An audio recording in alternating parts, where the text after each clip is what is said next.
Olá a todos, meu nome é Antônio Brandão, sou médico hematologista da BP, a Beneficência Portuguesa de São Paulo, e vou dar continuidade à série do Hematodos, falando um pouquinho sobre coagulação do sangue. Então, como o sangue coagula? A gente na hematologia usa o termo hemostasia para se referir às reações do organismo para controlar o sangramento. E quem participa desse processo? Os vasos sanguíneos, as plaquetas e os fatores de coagulação.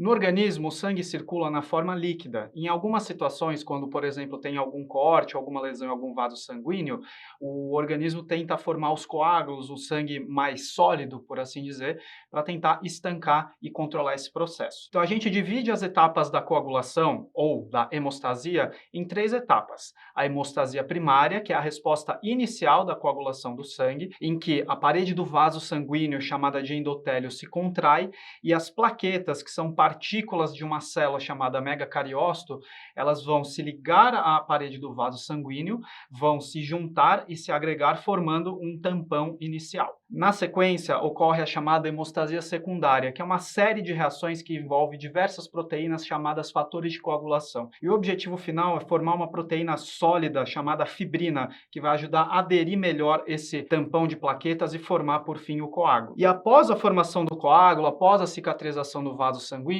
para ter o retorno do fluxo sanguíneo normal, existe a chamada fibrinólise, ou seja, a dissolução, a quebra do coágulo. Isso possibilita que o sangue retorne ao seu fluxo habitual. E, em resumo, aqui nessa animação, a gente vai ver mais ou menos como que funciona a coagulação do sangue. Então, aqui a gente tem o endotélio, que, como eu falei, é a parede do vaso sanguíneo. Então, quando tem alguma lesão da parede do vaso sanguíneo, começa a ter perda de sangue por esse local, o vaso sanguíneo vai se contrair e, na sequência, as plaquetas elas vão se aderir, vão grudar na parede do vaso sanguíneo machucado e elas grudam via uma proteína chamada fator de von Willebrand. E uma vez que elas estão grudadas na parede do vaso, elas passam a ser ativas, elas liberam algumas substâncias que favorecem a coagulação do sangue e também favorecem a chamada agregação plaquetária, ou seja, as plaquetas vão se juntando e formando o tampão plaquetário. Em cima desse tampão plaquetário ocorre a cascata da coagulação, ou seja, uma série de reações dos fatores de coagulação que vão formar uma fibrina, uma malha de proteína estável que vai aderir, vai prender bem esse trombo